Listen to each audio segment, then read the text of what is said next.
namichi keessani gaafa naannoo kana qabu dhufus fayyaan qabu namni jechi namni fayyaan qabne maan jedhee majabdu takka akkasinitti maal meeshaan barbaadde maali durullee wal argina waluma argina walumaan nyaanna walumaan duune dhimma garuu walirraa hin qabnu akkamii baay'ee miraan nama jira kamchooni yoo miciyoo gaarkaa beeka beektu nama jiraati nama jira lakke ishii sobee jettanis ishii sobee jettanis sobeere maali dhugaa jechuu feeti quba qabdaa keessa jechuu yaani namichuma keessanu baay'ee waan itti shakku waan ta'eefu maali ati quba qabdaa citi isaanii quba qabdaa mucoon nan beekaa odoon ta'in namicha keessan nan beeka namicha keenya akkamitti beekta gaawwachi yaanaa jiru hin dhugaa beeku dandeessa garuu miirri inni dubartiidha dafee qabaachuu isaa nan beeka ati sitti tuqee moo maal jechuu kaate sila isuma sitti moo isinitti machuu dhufee sitti illee haasaa waliin qabdani maal amma mucoota na wajjiniin akkas hin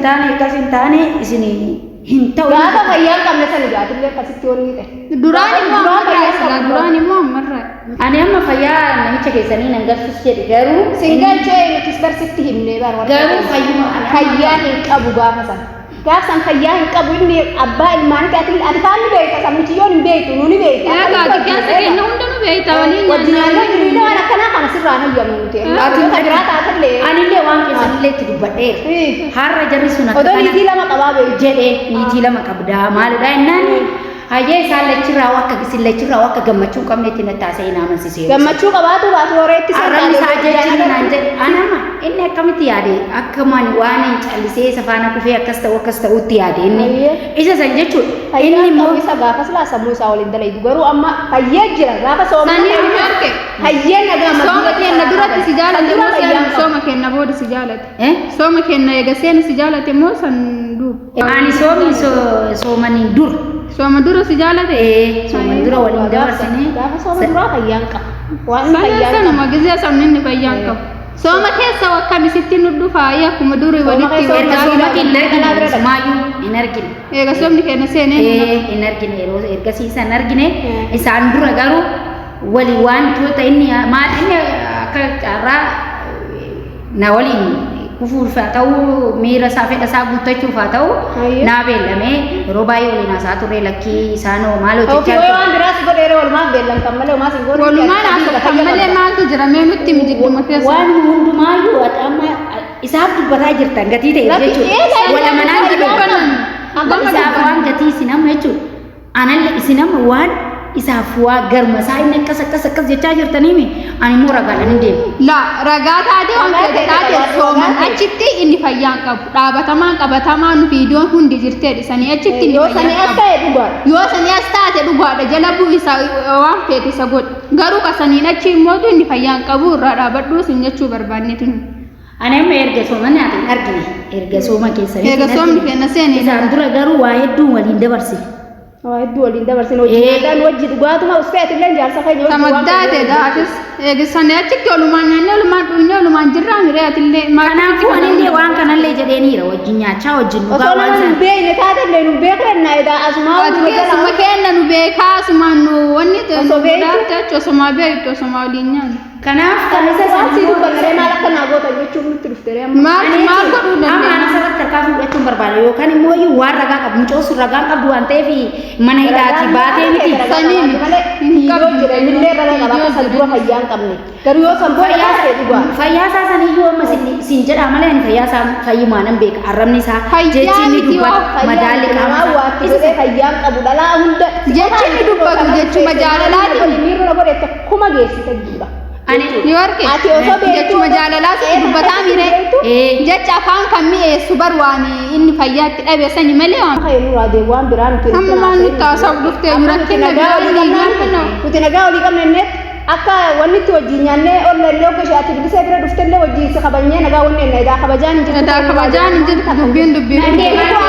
gabbee fuuluu hiite dhammeedhaadha gabbee fayyaa. Ati amma isa maal godhuuf deemtamee Soomaa waan soomaachii dhiisi firraa rabbii keessatti harka kan hidee. Ani wanti isinitti dhufeef jechuudha ragaan qaba laal. ragaa maal si godhee maal si godhee. Waan na godhes maalis godhe isin amma baduma isaatu ilaalumaayyu hin barbaadda. Odoo fayyaa qabaate garuu yoo soomana as taate dhugaadha ni laalla badiisaa silleedhaaf ni laalla. Soomana achi eega jette fayyaan qabu. Odoo fayyaa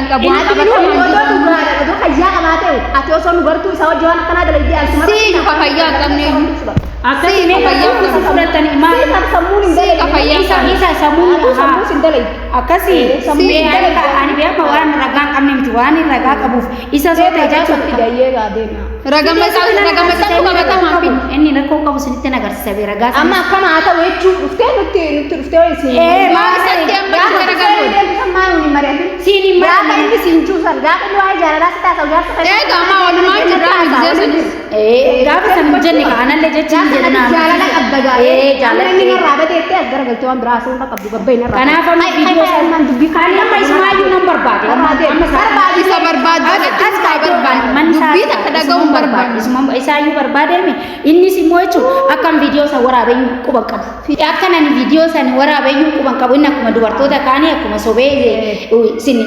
dhagaan illee bishaan hidhee waan barbaade sin amansiisuu danda'u san akkasitti na yaade akkuma micayyoo sanyaatii illee hidhamta bilaash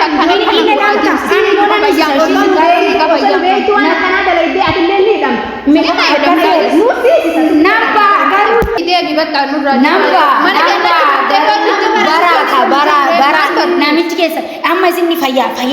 amma eega fayyarraa wanti tokko isa mudatee hin beeku sanii achi dhaga'uu seenu waan malee dhaga'i bari malee Gaafa nu barsiisin gaafa ni si jaalate gaafa waa hundoliin dabarsiisan sammaa nu barsiisin. Amma eegani sirraa achi duuba deebi'een nu barsiisuun kee maal? Gaafa haajaa tan ta'e wanni ati gaafa haajaa ta'e nu yaada. Ani amma waan na hubatta wayin seeyu. Maal irraa waan namni zeeta waliin nyaannee waliin dhuynee akkas wanni godhuun keessunoo sirriidha. Waliin nyaachuu waliin dhuguu akka kanaatti sittani namichi kun jechuudha an ilaalchisa. Gaafa fayyaa qabne gaafa nan amma namichi yoo turas baaran tan agarraan dhuftee duraan raaftee na kana siin jedhu yaani namichi keessani gaafa nan oddoo kana qabu dhufus fayyaan qabu namni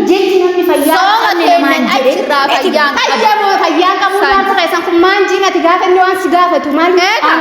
annama kana gahuun niti kenna nu lamaan dhuka isaa ta'uun beektaa miti inni kun fayyaa qaba moo fayyaan qabu jettee gizeen waan jaalalaa si taasisu maal gaafatin gizee saniifatilleen jaalattee waa heddoliin dabarsitanii arra garuu inni fayyaa qabaatee sirraa duuba deebi'essaniif nutti himtee amma badii anillee akka keewwan ta'e akka inni qabu aduma beektu sentee miti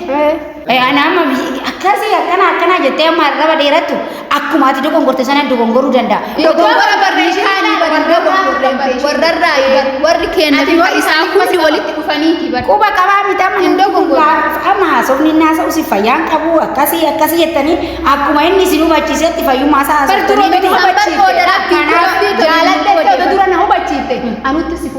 akkasii fuudha isaa hin barbaadu. Gatiin isa kabalchisu gati mau barbaadu. Gatii maal akka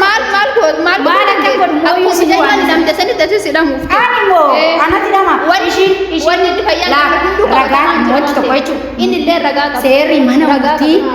ragaa viidiyoo haa ta'u ragaa waraqaa haa ta'u. Qeeta na dhufeetuma asumatti jaarsa namaa qajaaniitii lama qabu wajjin akkana taate oggoo inni nuti illee ati illee mee seera na hidhu. Akkasii ani maal amma isin ragaa maaloo